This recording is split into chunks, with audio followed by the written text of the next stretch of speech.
Welcome to the Two Chumps Football Podcast. That's me, Chad Wilson, with the Kango here, running it back to the 80s. Emil, what's going on? You're indoors. You're in Pennsylvania. What are you doing with My shade? doctors had me wearing sunglasses since maybe late Sunday. The Cowboys hurt my eyes when I was watching them. Oh, for heaven's sakes. This guy's killing me. So, you know what you can do, right? What? So you can get your shades off and be normal at home? You got green in the back. Just become an Eagles fan. They could use help right No. I got more pleasure watching them lose than I do when the Cowboys win. For heaven's sake, this guy right here taking a shot at his own team. Good grief. All right, we've got a lot to get to today. We're in the middle of a football season here, so the content just flows. We got a Monday night football game that was very interesting that Emil and I got to talk about. A couple of great matchups that are coming up in college football this week. The games are getting bigger, and we're starting to find out a little more about these college football teams. We obviously need to run through our picks in college football and give you a fresh batch. We need to get our act together in college football. Emil and I will admit those first few weeks are, they can be a little funny first. There's no preseason football in college football. And they're challenging. You've got bigger rosters, you got player movement, and you've got more teams. Player movement. You said a mouthful there. There's a lot of player movement in college football, even more than the NFL. Then we need to jump into the NFL, talk about some interesting matchups coming up, talk about our games last week that we picked. Unlike college football, we're absolutely kicking ass and taking names in the NFL, so you don't want to miss our picks for this week, and then talk about what we did last week, and then also some primetime football games that we're going to touch on that if you're interested in. Emil and I just might have an opinion on that. Emil, let's start this thing off with the Monday night football game. There was a game in Philadelphia that the Eagles fans poured into the stadium fully expecting to win. It was Kirk Cousins, who does very little in these primetime matchups. He's an aging veteran quarterback coming off of an Achilles tear with an Atlanta Falcons team that managed to lose their home opener against the Pittsburgh Steelers, a team that people don't expect much from this year. Maybe they're changing their minds with the Pittsburgh Steelers being 2-0, but when you're the Eagles and you went all the way down to Brazil to win a football game and you come back home and you've got this showing up, it's a win, right? And Emil, this was a win all the way up until it was not at the end, and they gave the whole damn thing away. Share with me your thoughts on that debacle. Well, there was some question. I mean, Kellen Moore, their offensive coordinator, was Dallas's for quite a while. So, I've seen that act. And we didn't mention his name. Well, I've seen that act, but I mean, I'm not going to put what I'm going to say squarely on him. He dialed this up, but the head coach was on the headset and could have ictionated or whatever the word is, right? So, Sirianni is a former offensive coordinator. Well, let's set the context here. The Eagles lead 18-15 for those who didn't watch the game. Falcons are out of timeouts. There's about 1:50 left in the game. Third down. Eagles well within chip shot field goal range. You got to run the ball, in my opinion, okay? Because the statistics say if I run that football, 3 to 4 seconds on the run, 40 seconds, I call timeout at 39. I kick the field goal. I waste 50 seconds. So I make it. I'm up 6. There's 50 to 55 seconds left in the game. They got to go 70 yards because I'm kicking the ball through the end zone.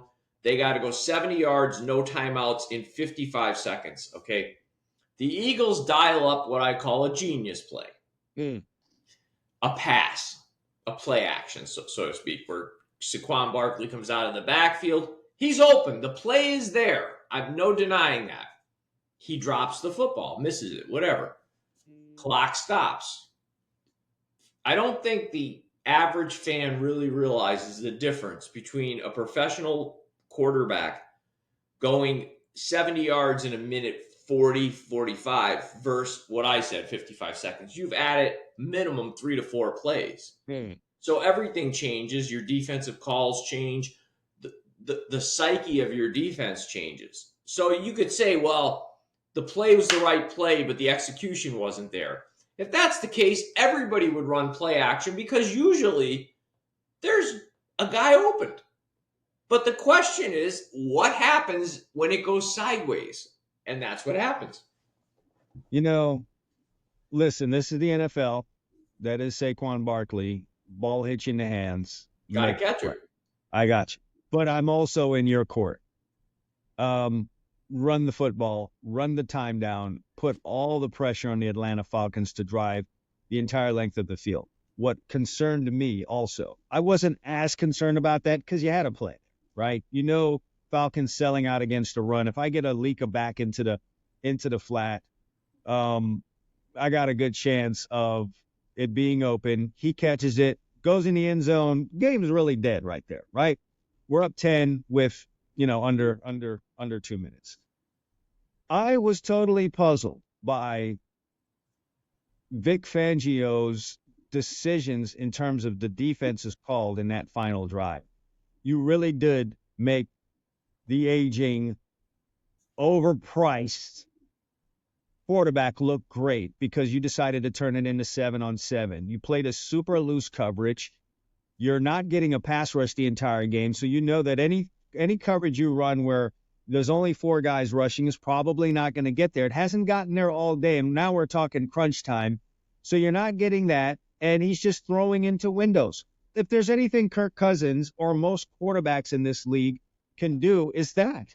And you just simply did that all the way down the field. There was zero blitzing going on. They walked it down the field. They literally... I've never seen a team go down the field that fast. And I've been watching football a long time. They literally Aaron Rodgers, Tom Brady, Dan Marino, John Elway. I mean, the drive that we talk about against Cleveland didn't go down the field that fast.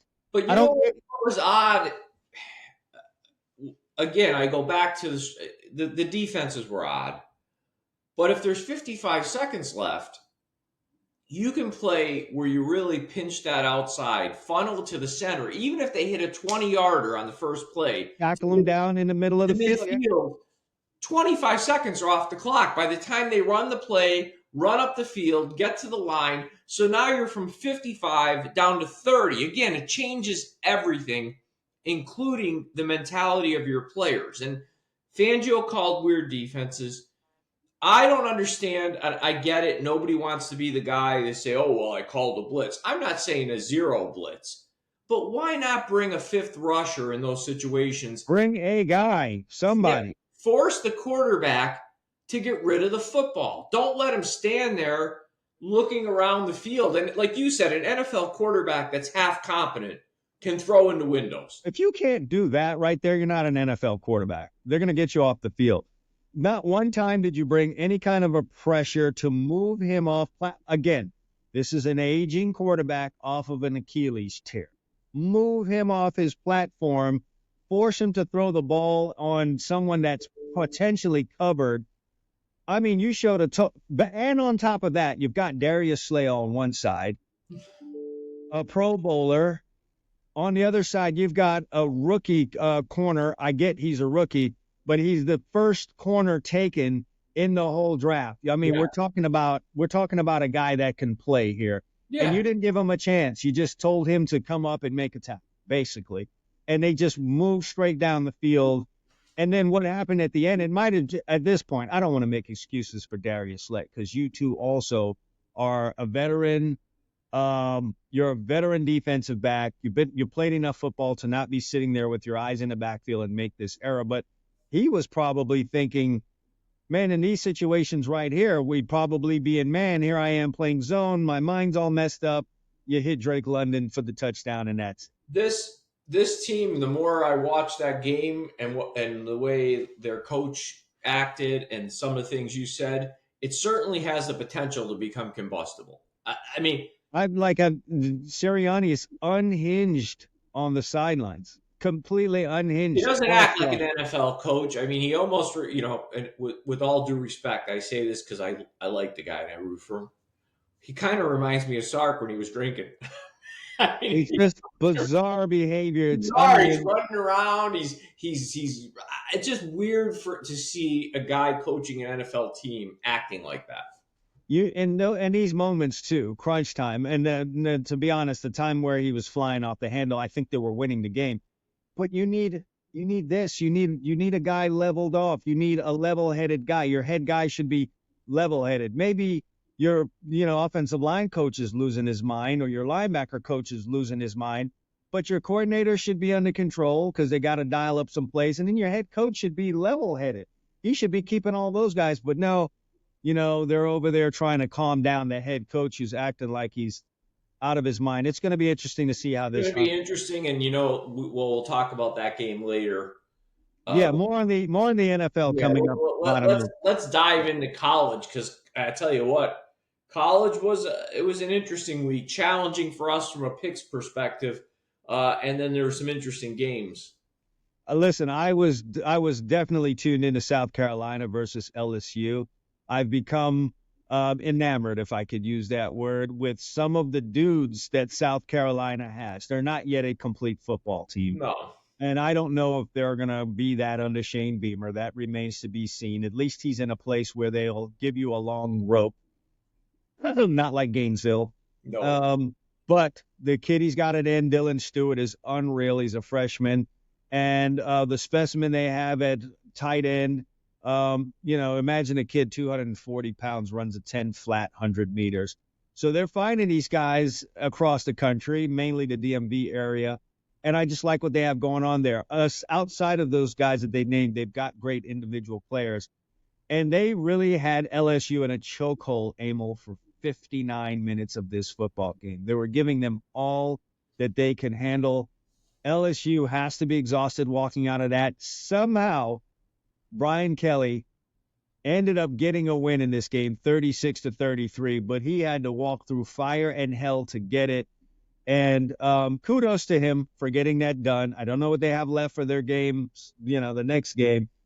But I feel so bad for South Carolina. You could see those players drained. And there was a terrible haul at the end of that game where South Carolina had a pick six the length of the field.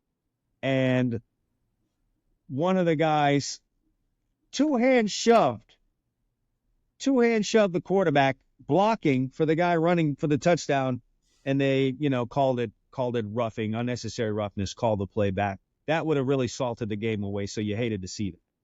Yeah, I mean, the thing with South Carolina is it kind of illustrates your earlier point about how difficult, and I'm going to take this back to the gambling aspect of it, is handicapping colleges early in the year. South Carolina opened the season, I forget who it was against, but they really struggled. It was I don't know if it was an FCS school. I could look, you could look it up, but they struggled mightily. Then they came back last week, if I'm remembering this correctly, and absolutely waxed Kentucky, correct?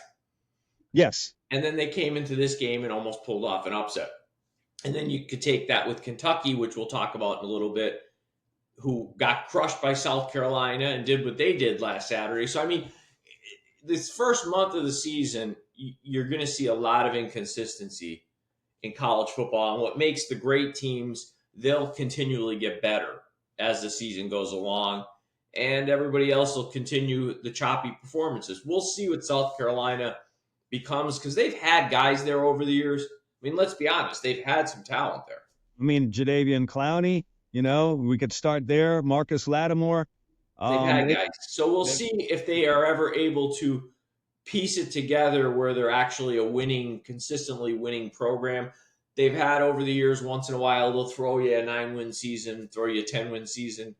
Yeah, that's earlier years. As things have gone on, I've gotten more and more respect for Steve Spurrier's coaching career, man. Oh, yeah. Yeah, more as things go on here, I really have gotten more and more respect for it. But yeah, heartbreak for South Carolina. You touched on this, Georgia and Kentucky, Emil. This game went like how I thought it would go. I was really, if I was going to take it, it was going to be Kentucky with the points. But this just had all the looks of a street fight. I knew Kentucky would come. You have to respond to what happened to you with South Carolina. And I knew they would try to run the hell out of the ball and muddy this up. And Georgia plays that kind of football anyway. The under seriously was the play to make in this game. But Georgia, how many of these are you going to do? Maybe it toughens you up for the end of the year. I think I had Georgia at one loss in this season. I don't know, man. I'd probably adjust that. It looks like they can be had at They least can twice. play. They can obviously play defense, but I mean, I think I don't know enough about Georgia football. I don't know what they lost on the offensive line, but obviously losing their tight end was a big part of that offense. The offense kind of looks problematic.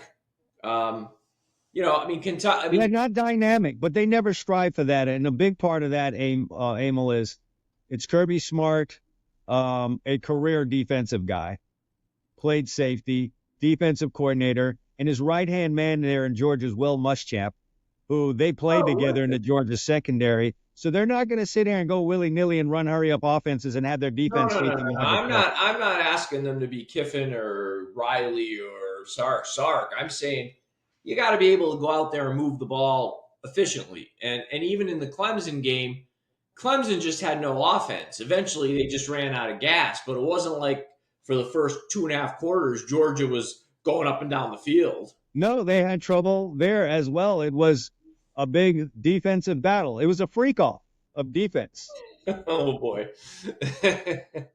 Yeah, so that's what that was, and then they just outlasted them, and then things broke open. But it looks like that's the way Georgia wants to play football this year. It's the way they've always played it. But close to the best game like that against Kentucky looks like you might get taken here. You got a challenging schedule. We're going to see where they, obviously they could improve as they have the last several years as the year goes along. But the Alabama game, and then specifically when they meet up with Texas, it's going to be challenging for them if they don't get a more consistent offensive flow. Because if you I don't care how good your defense is, you leave them on the field long enough in today's college game against a good college offense, they're going to give up points. And it's not long before your defense gets tired and they start chirping at the offense, and that can eat away at things. Final college football game that we didn't pick that I wanted to talk about was Texas A&M coming into Florida and just really handling the Florida Gators in their home. Florida Gator fans have been treated to 2 blowouts in marquee games at home already this season. And Emil, the murmurs have gone to loud talking to flat out shouting, get Billy Napier out of Florida. He's not had any winning seasons there. He won't have one this year. And I'm shocked that he's still here today, but it won't be long. They're going to get to the Tennessee game, and I don't know what Tennessee is going to do to this team, but they're going to end up getting him out of there. Here's my opinion really quick. Let that guy finish out the year. This is not your year, Florida. There's no one on your staff that you're going to elevate to an interim coach that's going to have you beating LSU or Tennessee or Texas or any of the other difficult teams that you have on your schedule right now. You're not winning those games. I don't care who you elevate. I would say bottom this thing out, man. And so, at least for your fan base, when the next guy comes in, he's taking over a 3-9 football team. So if he happens to go 7-5 year one, the fans don't lose their mind or anything like that. Just you know what? Just let's run this thing all the way into the ground. I'm speaking from experience. We had a lot of years in Miami where we were mid, 7-5, 6-6, 7. That's terrible for your program. Go 2-10 or go 10-2. Don't give me the 7-5. Don't do that. 7-5 is also a problem if you remove the coach, because the next guy comes in and he could very well make improvements and go 7-5. And Of course. Goes, oh, well, nothing changed. Right. I mean, we already know the fan base is rabid. Is literally what USC did for Lincoln Riley. Exactly. They let Clay Helton bottom the thing out. He came in, went 11-3. Great. You'll appreciate whatever. Went 8-5. Everybody other than Paul Feinbaum was like, well, okay, he's rebuilding. You know what I mean? So I mean, it's kind of like not. I think your way is the way to go. I'd let him finish the year, but I think this will be the last year. Oh, no, there's no question in my mind. Guess who's the odds-on favorite to be the next guy in Gainesville? You're familiar with this guy. Well, I mean, I know what they're saying. I mean, obviously, they're going to say Lane. Sure, everyone loves that. They just so love offense there. I remember a time when I was heavy into Florida Gators for obvious reasons, and they had Will Muschamp there. and they weren't satisfied because not enough points were being scored. But Emil, I will just say, as a fan sitting in the stands, and obviously a fan with, a little more invested on a personal level, I was never worried when that defense had to go on the field and make a stop for them to win a game.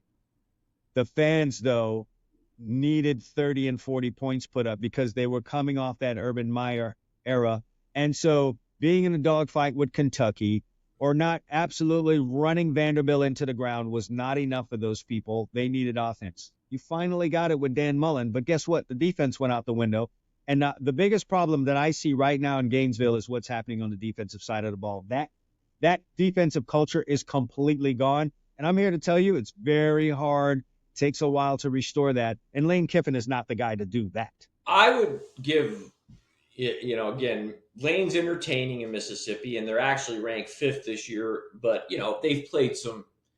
We'll find out in Mississippi. Some cupcakes with frosting on top. As Mickey would tell Rock, they were bums. Yeah, they were exactly. Bums, kid. Yeah, they're bums, I tell you. They're bums. So, I think he's in the perfect spot. One place that for some reason I never had a reason to go to was Mississippi, but I understand if you have money and you live in some of the charming southern neighborhoods, it can be quite nice with a low cost of living. Sure. And warm weather. If I'm Lane, I'm good. Hang out there in Oxford, man, with your covered patio and your lemonade. And when you go 9-3, no one's calling for your head. If you're not in the final game at the end of the year, get a raise. Use Florida to leverage yourself a raise. Which he's done a couple of times already. You go to Florida, the expectation immediately is you got to win the SEC. You've got to do what Steve did, the ball coach. You've got to do what Urban Meyer did, or you just were not successful here at all. Me personally, I'd stay there. But yeah, listen, Florida right now is in a lot of trouble. Texas A&M came in there, walked themselves straight down the field without any problem. The backup quarterback looked outstanding. Quite frankly, I watched the starter, against Notre Dame. They couldn't move the football. It looked like Georgia, Kentucky had a baby. Yes. But this kid comes in and he's moving. He can throw the ball. He can make plays happen with his feet. I think they're better off with him. They might have a quarterback controversy in Texas A&M, and rightfully so, because that kid should be playing. The way that defense plays, give me a mobile quarterback. Both quarterbacks in the Notre Dame A&M game left me wanting more. So, of course. All right, let's talk about what we didn't do. Yeah, which was have a winning week in college. We didn't do our homework, and we don't want to come home and see our parents, but we have to talk about it. So let's talk about last week, and then let's try to get college straightened out this week. We were both 1-2 last week, right? I started off Friday night. It went sideways quick on me. I took Arizona plus 7.5 against Kentucky. Loser. I actually like the pick. Kansas State, complete blowout. Okay, no good. No bueno. Maybe Kansas State is who you said they were. Apparently, they look pretty good. We'll see. I think maybe Arizona isn't what we thought they were. Maybe they caught some lightning in a bottle last year, and they're an entertaining team. They've got a coaching change, and maybe I should have factored in the coaching change in a big road game. Okay, live and learn. I went to Boston College. They treated me well. I think Missouri's another team, and this is just my opinion. I think they're overrated. You had that combined with Boston College being underrated. They're underrated. So I think it was perfect. You had a 16.5-point line when I took it. Game ended up 27-21. Boston College had a lead for a large chunk of this game. I think Missouri is going to be hard-pressed as they start to play better teams. I'm not impressed, and I wasn't impressed going in. I've seen their schedule. Then finally, a game that at halftime, right before the half, you told me we were in trouble because Chad had a team too. I had Oregon State plus 16, and then right after you said that, they got a touchdown before half, and I said, hey, this is going our way. 22-14, momentum to the locker room. Nah, the Ducks. I was watching the game. Nah. They opened a can of whoop ass. No, I actually really should have laid some serious money on that second half line. I just missed that opportunity because I'm just watching what was happening up front. And Oregon, Oregon finally showed up for the 2024 season. So Why'd they do it to us? I have no idea, but they did it. they did it. So I was 1-2. My record in college sits at 3-6. I've got work to do. You had Oregon State, loser. Talk about your winner was a good call. An outright winner, by the way, as a dog. You had Washington State, which was Yeah, that's the only thing that I felt really good yeah, about in a 1-2 week was that the game that I felt most confident about actually ended up being the winner. So many times that game you were really, really confident about is the one game you might lose. But yeah, I felt pretty good about Washington State. I'd watched them a couple of times. And listen, to be honest, I've had more success doing this thing when I've actually seen teams play and I'm not risk going off of some numbers. So I watched Washington State against Texas Tech, and they looked like a really solid football team. And Washington has had their issues, so that worked out fine. I don't know that I'm going to mess with Virginia again, my friend. Nah, they're just I teasers. saw some of that game. Their offense left me like, ugh. I mean, I'm not. Yeah, they need to be getting some serious points for me to mess around with the Cavaliers anytime in the future. That's all I'm going to say about that. So I Yeah. took the L So on you it. were 1-2. You also sit at 3-6. Don't worry, fans. At least you're not losing money. We'll get to the NFL later where we're killing it. Let's fix this week. Let's get some winners. I'll go first here. You go first in the NFL later. I'm going to start you off with a big. Who thought this would be a big game in the Big Ten? But it is. We have Nebraska at home playing Illinois. Nebraska is a 7.5 point chalk. And by the way, both teams I think are good teams this year. I think They are. legitimately Nebraska's a factor all year. But Hats off to Matt Rule and Brett Bielema. Yeah, good. I Good think coach. Illinois is underrated. I think they're physical, and I think this has the makings of more of an old school Big Ten game. I think it's going to be a lot of head knocking. Nebraska plays some good defense. So does Illinois. You're getting 7.5 points. When I see a game like this, I always gravitate towards that. I say, okay, how do I see this game playing out? I don't see a ton of points being scored. Therefore, that 7.5 really means a lot to me. I mean, Nebraska very well could get the win at home, but I don't think they win by more than a touchdown. And I'm going to take the 7 with the hook in Illinois here. I really, really, I like that game. Well, I think you're late on your number here. It is actually 8. So give yourself an 8 there. Listen, I'll get my trusty pen out. And listen, you had a 7.5 line go sideways on you already this Listen, year. when I can get a snowman, I take the snowman. Okay. Take that. Take Okay. that. Next one. Anybody see the Indiana UCLA game on Saturday? If it was bad, No one did. because it wasn't a basketball game. Let me tell you, there are problems in Westwood. Okay. I mean, Is Deshaun Foster a one and done? Indiana dragged that team up and down the Rose Bowl. Okay. They did. And I look and I say to myself, here's a team that needs to get fixed and play a complete football game in LSU. They played a second half against South Carolina. They were behind early 17-0. And to their credit, came back for a road win. They lost that opener to USC, which doesn't look shameful at this point. In the middle, they played Nicholls State, and it was 44-21. Nicholls State, 44-21. To me, even though we know UCLA is not that anymore, this is a name brand you can put on your schedule and drag them all over Baton Rouge on Saturday. This one just feels like 55-17 or something. I mean, it's got that look and feel to it. So I'm going to take LSU and lay all 24 of those points. Wow. And then finally, here's a team, they get no respect. But when they're at home, they win in all different kinds of ways. Sometimes they win by destroying people. Sometimes they win ugly like they did against Arkansas. Okay. I'm getting Oklahoma State at home getting 2.5 points here against Utah. Utah has not been impressive so far. I mean, they beat, I think, Southern Utah early. They played Utah State last week. This is a team that USC beat 48-0. And again, I understand I'm only doing this for comparison. You can't go. I get it. Games are all different, but that game was like 35-21 in the fourth quarter. They won 38-21. Mm. I don't think they're justified in being a road favorite against a team that tends to protect their home field. And this is a big game in the Big 12. So give me the mullet plus 2.5. All right, wrapping things up. Emil, once again, trying to establish himself as the Friday night king, jumps on another Friday night game. He is going to take Illinois as an 8-point underdog against the surging Nebraska Cornhuskers. He thinks LSU gets right on a UCLA team that's just about doing everything wrong. He likes them at home, minus 24.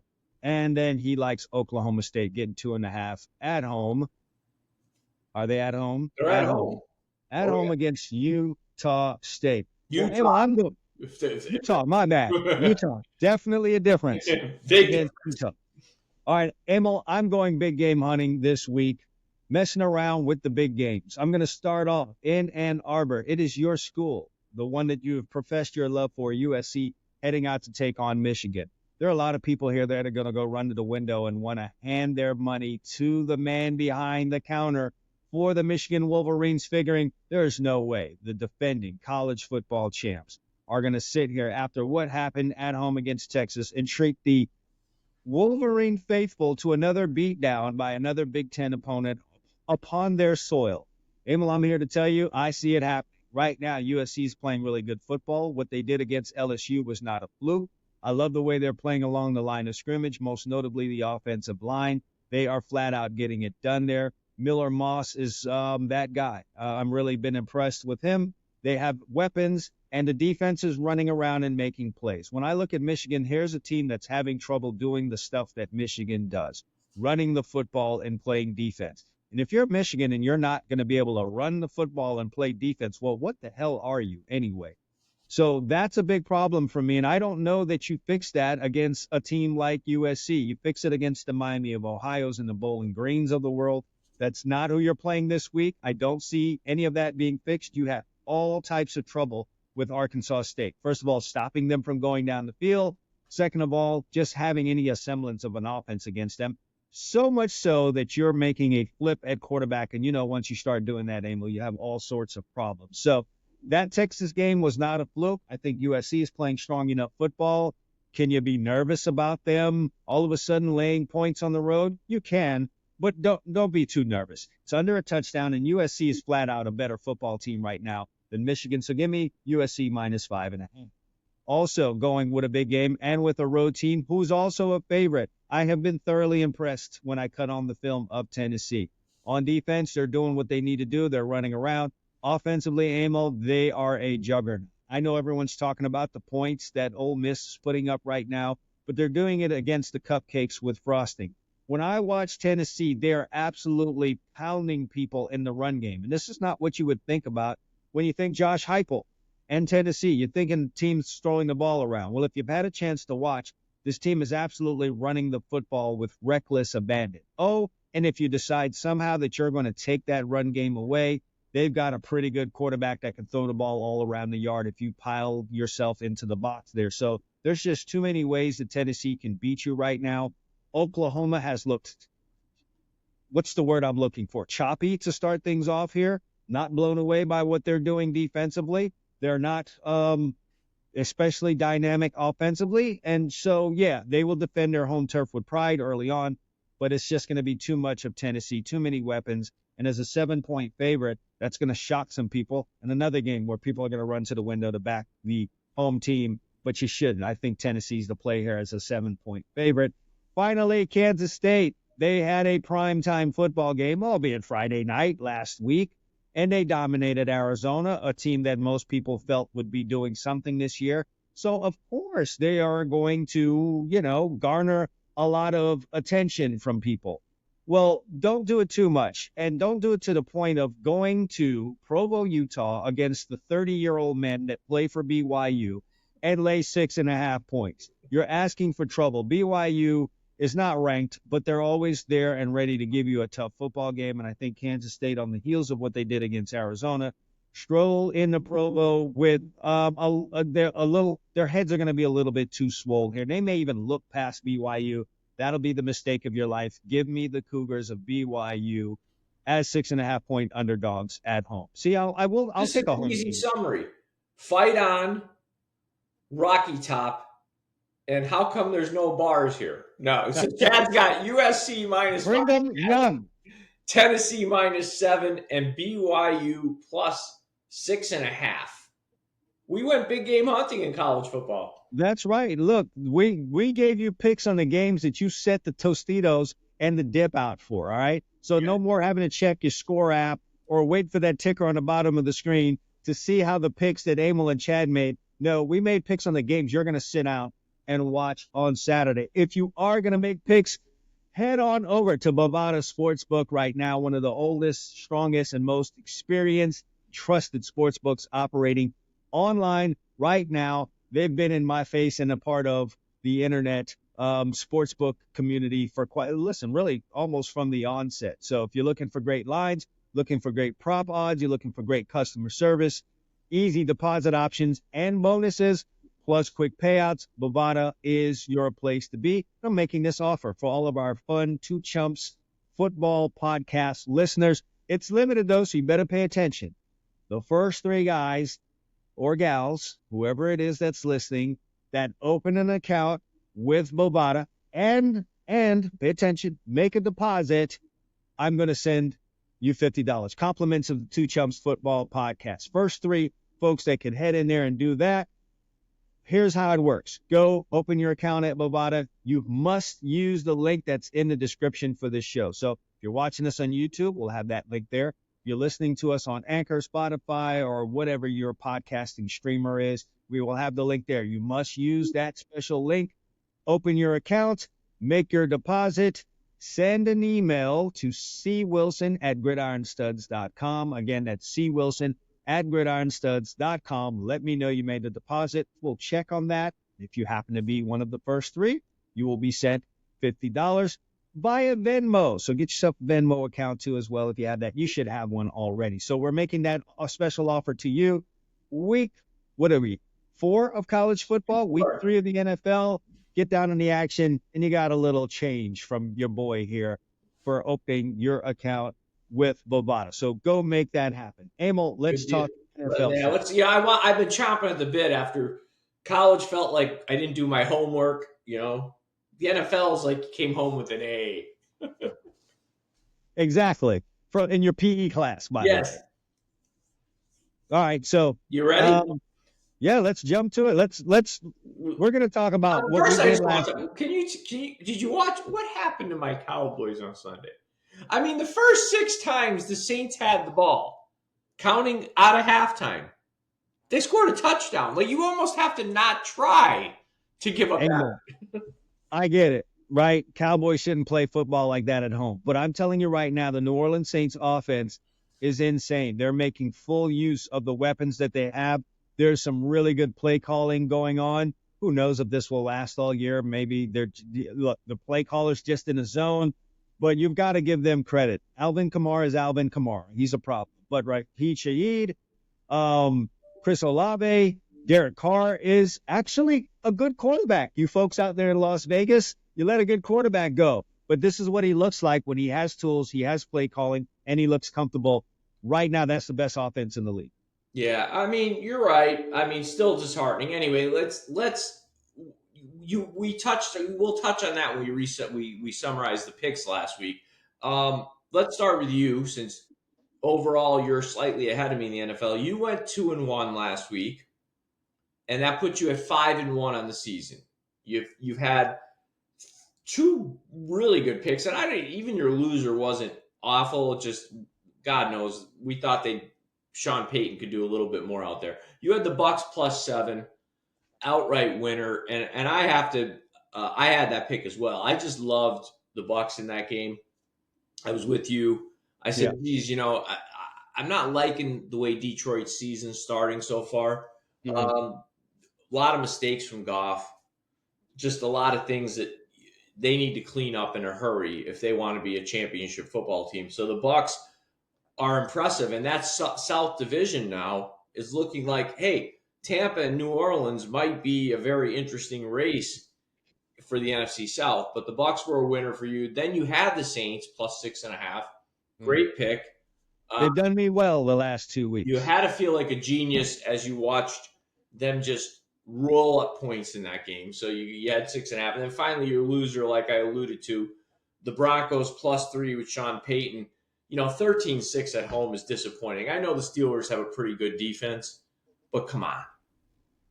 Look, you're rolling with a rookie quarterback, and all the reports coming out of the preseason were that, he looks very good. He looks tailor-made for what the, offensive scheme that Sean Payton runs is. I don't know. At some point, man, maybe we've got to start taking a really good look at Sean Payton and what he's doing there. There was a questionable time management call towards the end of that game. I just don't understand a guy that's been coaching that long in the NFL making those kind of errors towards the end of the game. And maybe it's something you turn over to someone else if you can trust them. But hey, man, you just don't let the clock run down the way that it did towards the end of that game and not give yourself a chance. Well, you remember the thing I did a couple of years ago where I did some research. Sean Payton is Mike McCarthy. Remember I did that?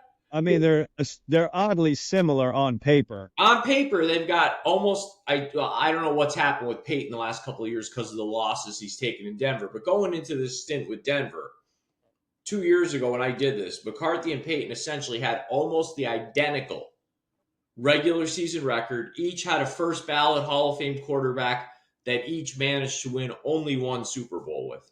Right. That was it. I mean, so neither one's an awful coach. But if you're going to tell me Mike McCarthy isn't that great, well, then why is Sean Payton always talked about in the school of being a genius? That's the Cowboys tax. I've talked to you about this before.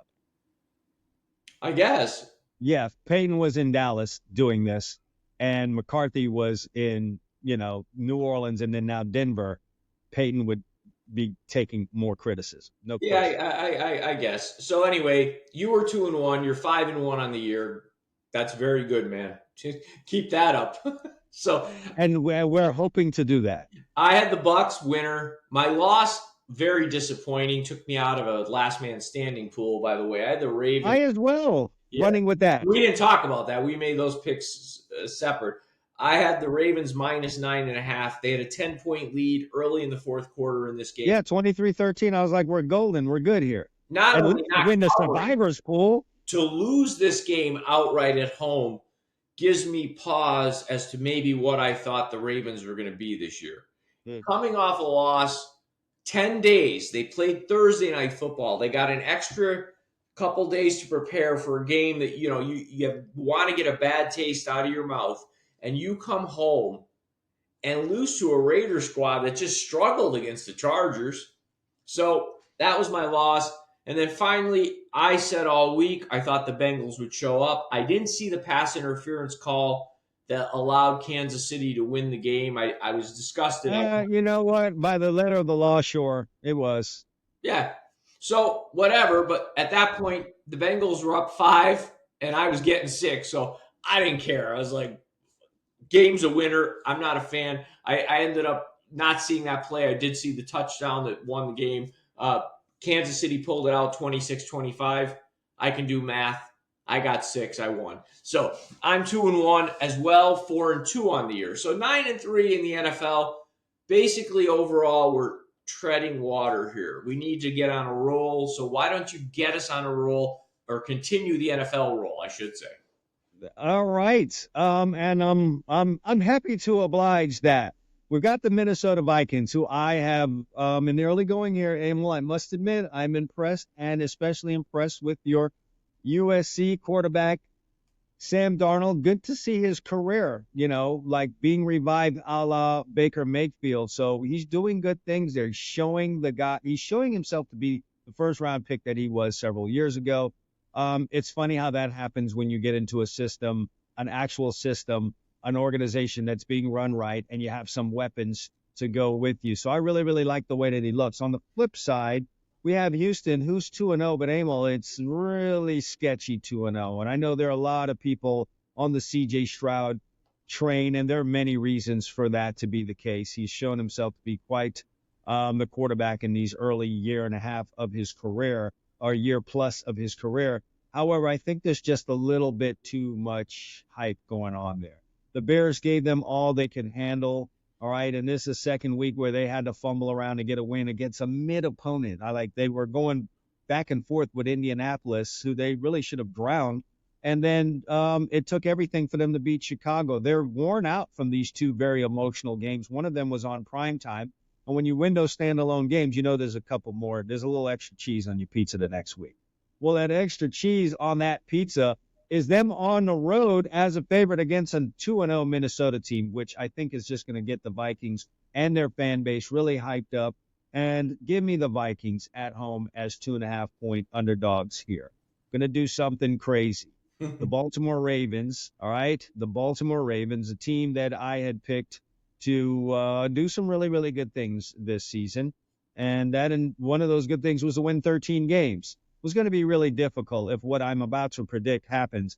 But that is, I don't like this team going into Dallas and winning, all right? You've got, first of all, the Cowboys were embarrassed at home. You must show up if you're the Dallas Cowboys.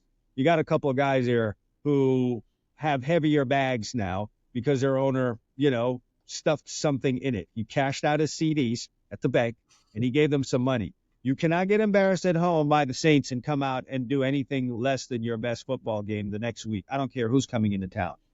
The Ravens bothered me. You lose a primetime game to the Chiefs, a team that knocked you out of the playoffs.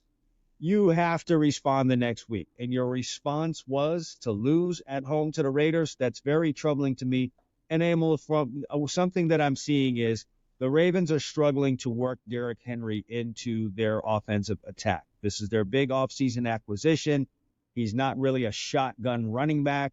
So they're finding themselves doing something different just to work him in, appease him, make it look good, whatever the case may be.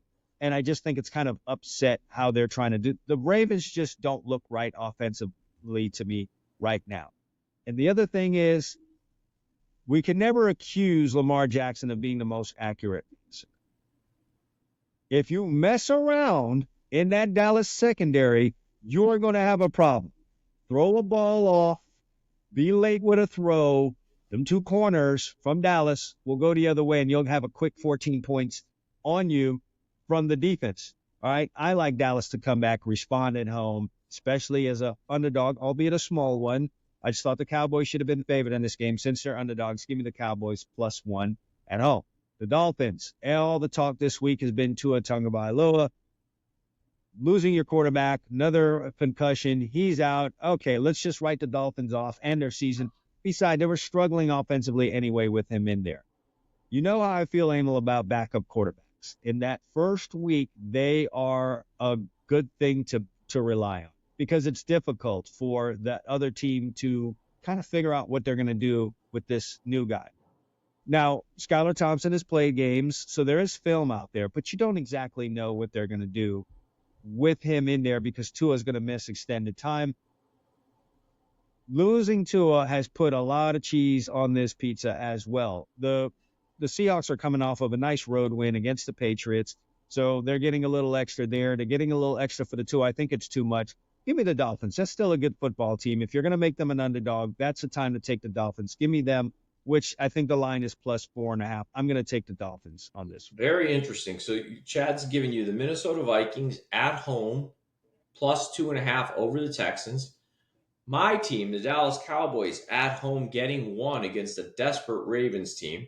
And then finally, he's taking the Dolphins with Skylar Thompson, I believe, playing quarterback. That is correct. 4.5. They're going to do funky things with Skylar back. Okay, all points you're taking. Okay, well, I'm barking here. this week, Check my lines as I go through these. First, you talked about two teams, I think, so far early in the season have exceeded expectations are the Steelers and Chargers, and they're playing in Pittsburgh on Sunday. And I have to tell you, Steelers are going with Justin Fields, and I know he's done what they want him to do to win games. 18 That's a good way of describing it. Yes, 18 points and then 13 points. If that's their plan every week, their margin for error becomes razor thin. I just like the Chargers here. I have them getting 1.5. Is that correct? Yes. I'm going to take the Chargers +1.5 in Pittsburgh. I like the Jim Harbaugh effect. He seems to already have made that a more physical football team. They've got a guy who can sling the ball all over the place, and Herbert. I just think they have more to work with here in this game. They have a bigger margin. They can overcome a mistake or two on the road because I think the Steelers are so pedestrian offensively.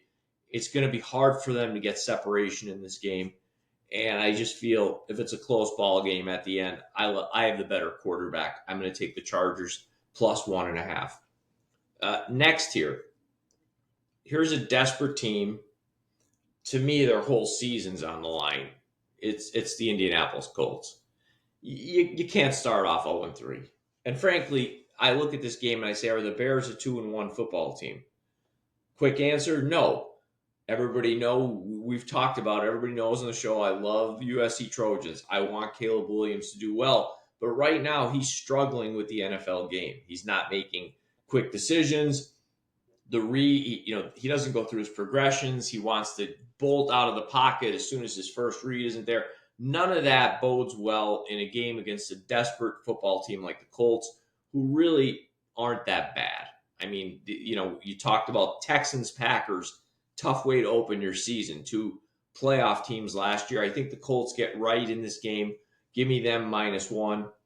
Finally, piggybacking a little bit off what I said about the Lions, they just don't look right to me. First game, they struggled with a Rams team that was really bad in week 2. They struggled, went overtime to win at home.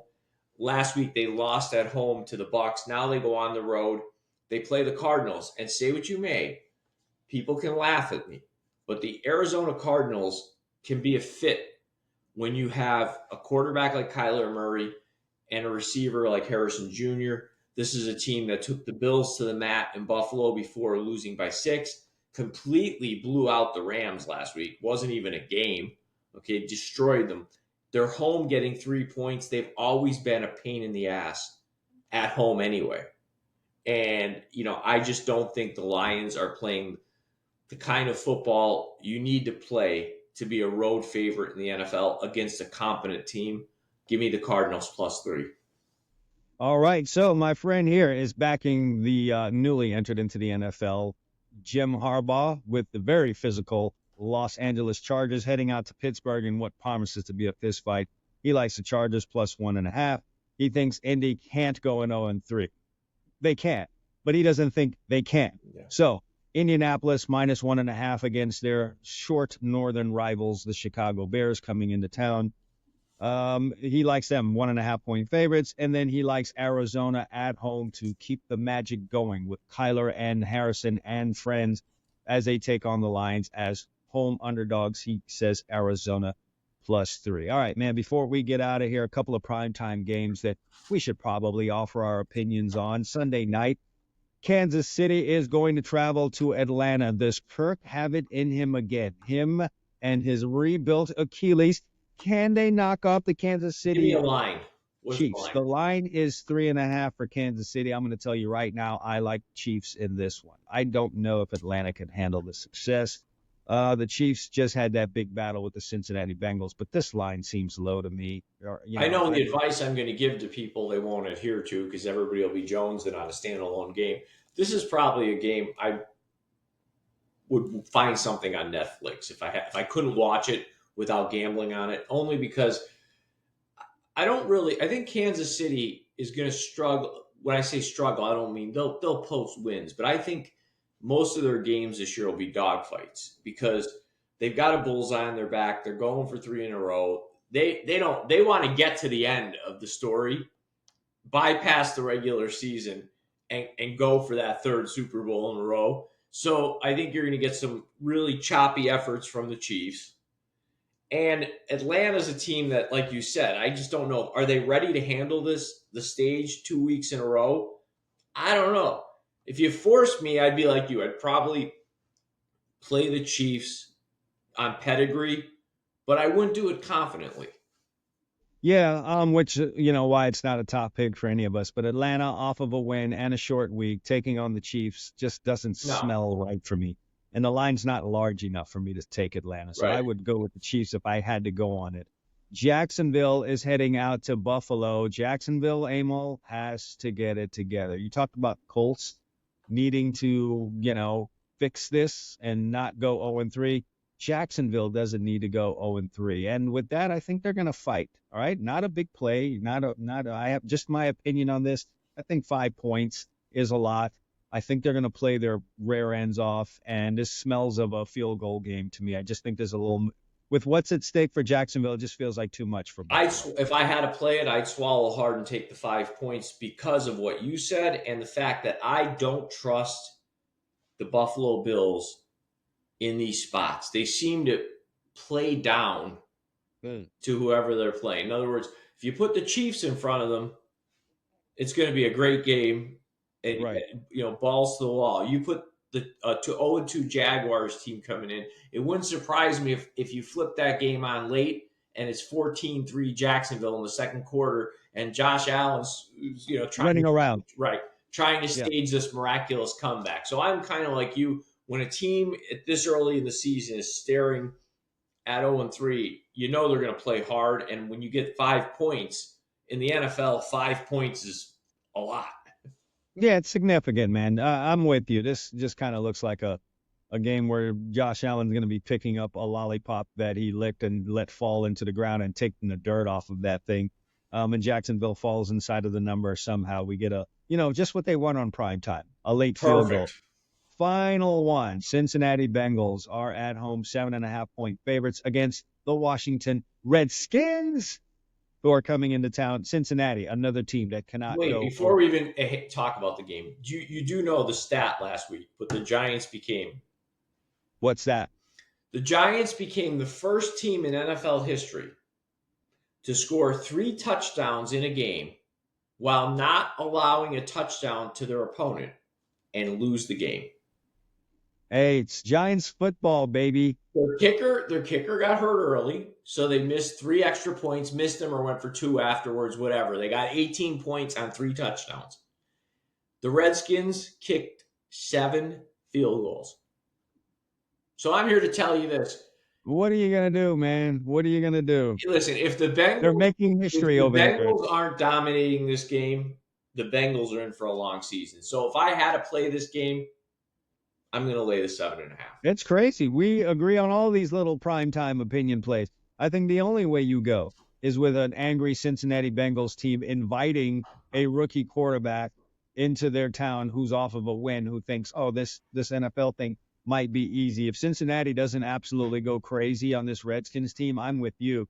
It might be a long season for them. So as 7.5-point favorites, I think Cincinnati covers that. All right, man, that's going to be it for us. Hey, you guys that hung around here with these great NFL picks, don't forget the Bovada promo. If you guys go over there and only the first 3, you can only do this for the first 3. You head on over to Bovada. You got to use the link in the description. Go open an account, make a deposit for whatever you want. Great folks here at Two Chumps Football Podcast will send you $50. Cash, not Bovada bucks or anything like that. Cash. We'll send it to you. Go out and you can eat with it, or you can go throw it on a ridiculous 10-team parlay and think you're going to pay off your house or whatever the hell. Or just take all 12 games we gave you. Yeah, do whatever you want with that. But first 3 that could go open the account, make the deposit, and send an email to cwilson@gridironstuds.com. cwilson@gridironstuds.com, letting us know your name and all that good information and the deposit that you made. You got it. $50 coming your way. So take advantage of that this weekend. Take advantage of all the great games in both college and NFL. Park yourself in front of a TV somewhere, whether it's at the sports bar or right there at home, which Tostitos, whatever the case may be. Go take us up on that one, and then also remember the great plays that Emil and I. Hey, listen, what are we in the NFL right now? 9-3. 9-3. Take that to the bank, and trust me, this college football thing is going to get rolling. You know we got you in college football. All right, guys. That's it. We're out of here. For Emil Calomino, I'm Chad Wilson. Thanks for watching and listening to the Two Chumps Football Podcast. Go ahead and give us a like and a subscribe on the way out, and we'll see you guys next week.